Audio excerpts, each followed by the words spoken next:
So often, we encounter things we fear.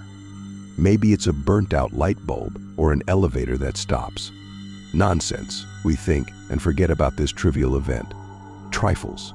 But look, it happens more and more frequently. Of course, a burnt-out light bulb is no big deal. But what if you hear the quiet creak of a loose floorboard in the darkness afterward? There are many fears. They are everywhere, in every dark corner, behind every unexplored door. Perhaps you will simply read this and not give it the attention it deserves, just nonsense. But it can happen to anyone. A silent night descended on the streets of London. Lights in the apartment windows disappeared, just like the people. Kate, ready to sleep, drew the curtains and turned off the lamp. She walked through the living room, intending to find the bedroom door. But she couldn't find it. Just a wall. Kate felt around, but there were no signs of a door. She searched the entire living room, but to no avail. Then Kate turned on the table lamp. There really was no door. Kate screamed and ran to the kitchen door, which hadn't disappeared. She pulled the handle, but the door wouldn't open. Kate tried to break it down, but it didn't help. There was a strange feeling, as if there was a wall behind the door. Kate collapsed into a chair and closed her eyes. She sat there for a few minutes and calmed down a bit. She got up and approached the wall again. Leaning against it, she thought it was just a nightmare. She sat in the corner and tried to fall asleep. But then there was a dripping sound. Drip, drip. This sound was coming not from the room, but from behind the walls. This sound moved around the room.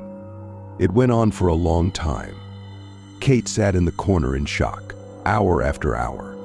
The sound crept into Kate, into her head, turning on the taps of the dark side of her subconscious, which slowly, imperceptibly began to drive her mad. She grabbed her hair and, with a manic smile, began to rock back and forth. Then she heard a soft ringing, like someone tapping a teaspoon against a crystal glass. Kate got up and, swaying slightly, approached the kitchen door. Taking hold of the handle, she pulled. The door yielded surprisingly easily. Kate entered the kitchen. There was nothing there, but the sound didn't stop. It came from the direction of the mirror. Kate approached it. She was reflected there. The mirror Kate was sitting on the table, tapping a spoon against the glass. Then the mirror Kate got up and sat on the stove. Kate took the mirror off the wall and, smiling, did everything her double had done. Then the reflection, smiling, leaned towards the gas switch and turned the knob of the first burner. It ignited. Then the double continued to turn the knobs. Kate did the same. Finally, all the burners were lit. The double screamed. Kate's body was pierced with terrible pain. She began to scream. Her screams mingled with her wild laughter. The last thing Kate saw in the mirror was her burning body and her face with crazed eyes. The neighbors ran to the screams. All they saw was the charred body of Kate Geraldine lying on the stove. Suicide, they all decided. So now you understand? Darkness does not choose. Darkness is a guest of everyone, and everyone eventually encounters it. Some will embrace it as an old friend in their dying hour, others as a tormenting death in their youth. The darkness has many forms and is always near. It just waits for its moment.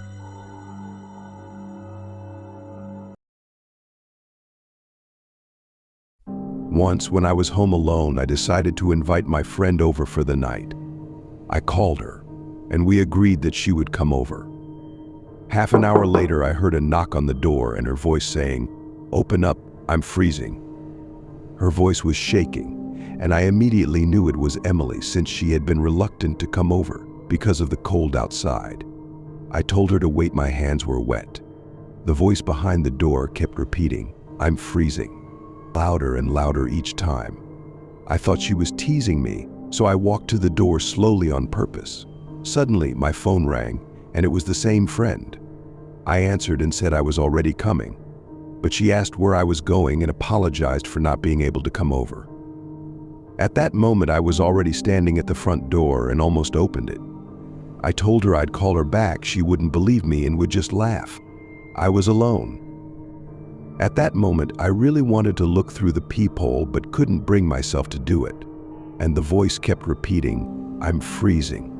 It almost turned into an angry scream. When I looked through the peephole, what I saw was indescribable.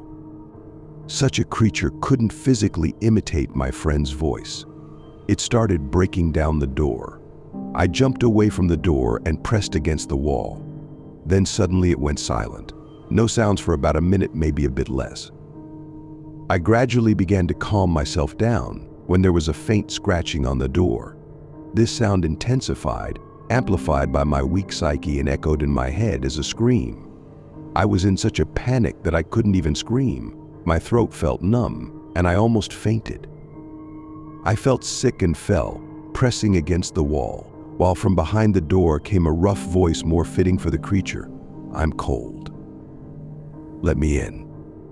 The scratching turned into pounding, so loud that I thought it would break the door. I sat by the wall, clinging to it as if it were a lifeline and quietly crying. Everything stopped in an instant. The door stopped shaking from its pounding and the voice went silent too.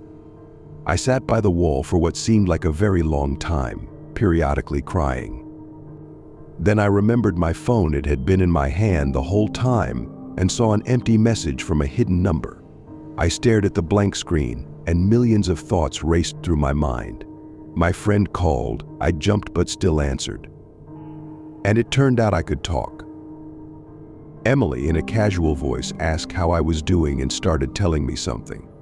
"Are you listening to me?" she asked indignantly. Naturally, at that moment I wasn't listening. I asked her to come over anyway, and quietly cried into the phone. She calmed me down and said she was coming.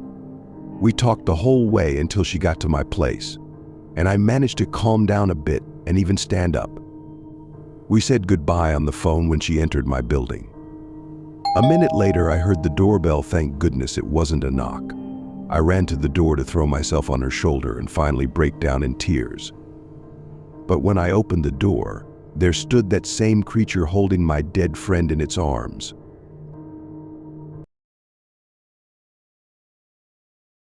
This happened not too long ago, and ever since, I've been a bit scared to take the elevator in the building where my grandmother lives. The 17-story building is one of the tallest around, and there are rumors that it was built on an ancient cemetery. Whether it's true or not, who knows? There are two elevators in this building, a regular one and a freight one. Something happened to the freight elevator, so only the regular one was working. I took it up to the floor I needed, visited my grandmother, and had some tea. When I was ready to go home, I called the elevator, but it was always busy. I could hear someone riding it, getting out, and then someone else getting in, and so on. I got annoyed and was about to take the stairs when suddenly the freight elevator doors opened. Oh, they must have fixed it, I thought, and stepped in. The elevator was taking a long time to go down. For some reason, it stopped at the 6th floor, and after opening briefly, it closed and froze.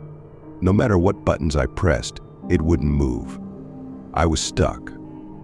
I started banging on the elevator doors. I banged and banged and banged. Nothing. Well, I'm really in trouble now, I thought. Then, suddenly, the lights in the elevator started flickering and went out. At that moment, all the buttons on the panel lit up, and I heard a strange whisper, like someone calling a name. I couldn't tell if it was a man's or a woman's voice. That's when I really got scared, especially because along with the whisper, I heard a scraping sound from below, like something was scratching the bottom of the elevator. I started screaming and banging on the doors again. And just then, the lights came back on, and the elevator descended to the 1st floor. I bolted out of the elevator and ran to the concierge. "Why are you so scared?" she asked me. "I got stuck in the elevator. I was in there for half an hour." "How did you get stuck?" "The elevator is working." That one might be, but I was stuck in the freight elevator. That's when the concierge got scared. And when I asked her what was wrong, she replied, "The freight elevator has been out of service for 6 months."